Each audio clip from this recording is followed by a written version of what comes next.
Hello दोस्तों।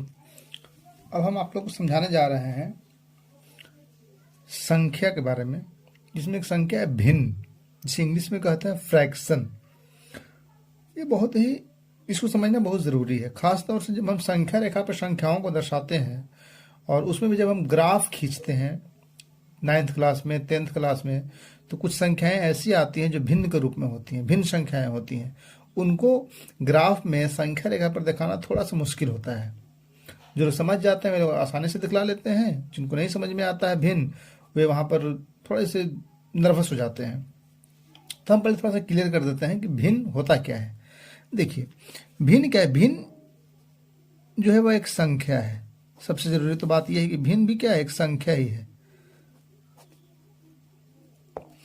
और ये जो है एक संख्या ऐसी संख्या है जो पूर्ण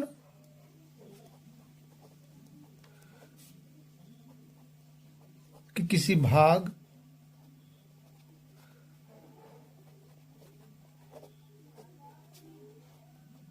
को दर्शाती है।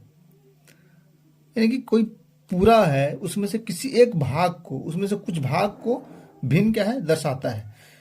हम अभी समझाएंगे, इससे आगे क्लियर हो जाएगा। अभी हम बताते हैं शब्दों में लिख करके, जो अगर कोई पूछे तो हम डायरेक्ट क्या बता सकते हैं। अगर भिन्न क्या है, तो भिन्न एक संख्या है जो पूर्ण के किसी भाग को दर्शाती है। और उसमें ये भी कह सकते हैं कि भिन्न दो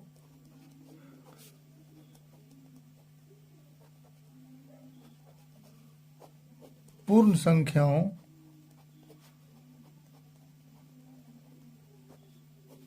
का भागफल है।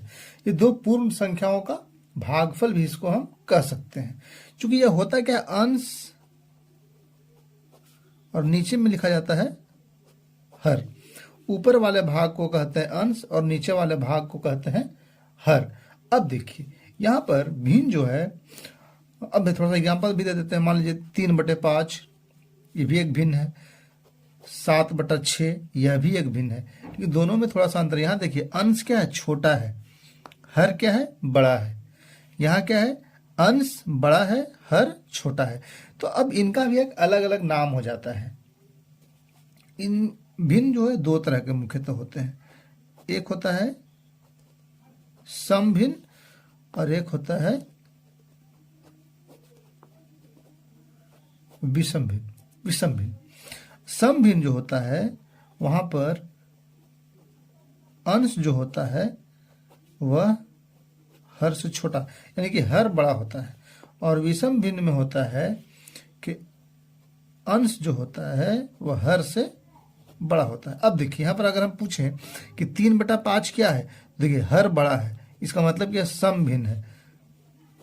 3/5 हो गया, 4/7 हो गया, ये सब। और जहां अंश बड़ा है, मान लीजिए कि 7/6, 5/4, ये सब संख्या, ये हो गया विषम भिन्न और ये हो गया सम भिन्न। अब देखिए अगर इसमें एक चीज ये है कि भिन्न दो पूर्ण संख्याएं लिखी रहेंगी, किस रूप में, भाग के रूप में। ठीक है, जैसे मान लीजिए कि हम लिखते हैं, ऐसे लिखा जाता है ना 5/7, तो हम इसको ऐसे भी लिखते हैं 5/7 लिखते हैं, कि 7 से 5 में भाग दिए। जब ऐसे लिख दिया गया, ये क्या बन गया, भिन्न के रूप में लिख दिया गया, ये भिन्न है। अब अगर पूछा जाए कि बताइए कैसा भिन्न है, तो देखिए यहाँ पर क्या है, हर जो है वह बड़ा है, इसका मतलब कि यह सम भिन्न है। तो अब आगे बढ़ते हैं, थोड़ी सी इसको हम लोग और अच्छी तरह समझते हैं। देखिए यहाँ कहता है जो पूर्ण के किसी भाग को दर्शाती है। जैसे मान लीजिए ये हमने एक आयत का चित्र बना दिया। अब आयत में हम लोग जानते हैं कि विकर्ण है, ठीक है।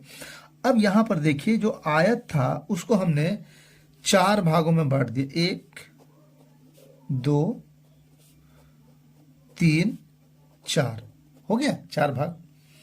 अब अगर मान लीजिए कि हम इसमें से इस भाग को कलर कर दिए, ये पूरा था, एक भाग था ना, एक भाग। अब इसको हमने 4 भाग में बांट दिया। अब यहाँ पर हमने एक भाग को कलर कर दिया। अब अगर कोई पूछे कि बताइए इसमें से कितने भाग को कलर किया गया, तो हम क्या कहेंगे देखिए एक को 4 भाग में बांटा गया, ठीक है, कितने भाग में, 4 भाग में। तो जितना भाग में टोटल बांटा गया उसको नीचे लिख दिए, और कितने भाग को कलर किया गया, एक भाग को। तो 4 भाग से एक भाग को कलर किया गया, ठीक है, यानी कि 1/4 भाग, 1/4। अब मान लीजिए कि फिर इसको भी कलर कर दिया गया, मान लीजिए अब, ठीक है। अब पूछा जाए, अब बताइए अब कितने भाग को कलर किया गया, तो कितना भाग किया गया, एक भाग 2 भाग किया गया ना, पहला और दूसरा 2 भाग को। तो 2 भाग कुल कितने भाग में बांटा गया था, 4 भाग में। तो ये 2 दूना 4, कितना हो गया, 1/2 हो गया, यानी कि इसी को ना आधा कहते हैं, देखो आधा हो ना गया, आधा कलर हो गया। यही है भिन्न, पूर्ण का कोई भाग। अगर हम उसको संख्या के रूप में दर्शाना है तो ऐसे मान लीजिए, ये तो ऐसे फिगर बना दिया गया, ये तो फिगर के रूप में है ना, लेकिन अब इस चीज को संख्या के रूप में बताइए तो कैसे बताएंगे, भिन्न के रूप में बताएंगे। अब थोड़ा सा और देख लीजिए, हमने कुछ तस्वीर बनाए हैं, चित्र बना करके रखे हैं। मान लीजिए एक वृत्त है, अब इसमें से मान लीजिए यहाँ पे ये केंद्र रहा होगा, तो केंद्र से होकर ये एक आया लाइन, ये व्यास हो जाता है। अब ये 2 भाग में बांट दिया, बराबर भाग में। अब मान लीजिए कि ये भाग ऐसे कलर कर दिया गया। अब अगर पूछे कि बताइए कितना भाग कलर किया गया, तो कुल कितना भाग, इसको 1 भाग था, इसको बांटा गया कितने भाग में, 2 भाग में, 2 नीचे आ गया हर के रूप में। और कितना भाग कलर किया गया, 1 भाग, 1/2, यानी कि 2 भाग में से 1 भाग कलर कर दिया गया। अब देखिए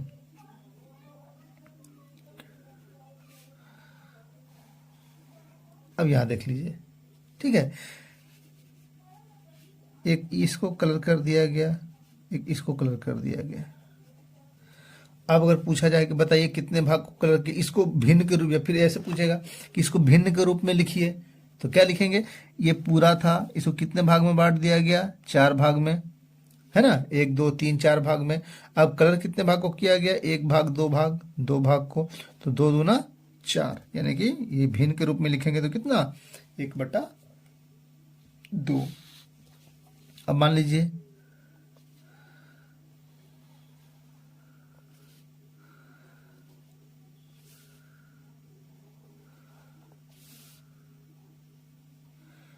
अब ये देखिए, तो यहां पर अगर हम मान लीजिए कि एक ये कलर किया गया, एक भाग यहां से कलर किया गया, ठीक है, एक भाग यहां से ले लेते हैं, कहीं से भी ले सकते हैं, उससे कोई दिक्कत नहीं। अब मान लीजिए कहा गया कि इस चित्र को भिन्न के रूप में या संख्या के रूप में लिखिए, तो कैसे लिखेंगे, ये पूरा था, पूर्ण को भाग में, अब कितने भागों में बांटा गया, 1 2 3 4 5 6 7 8 भाग में।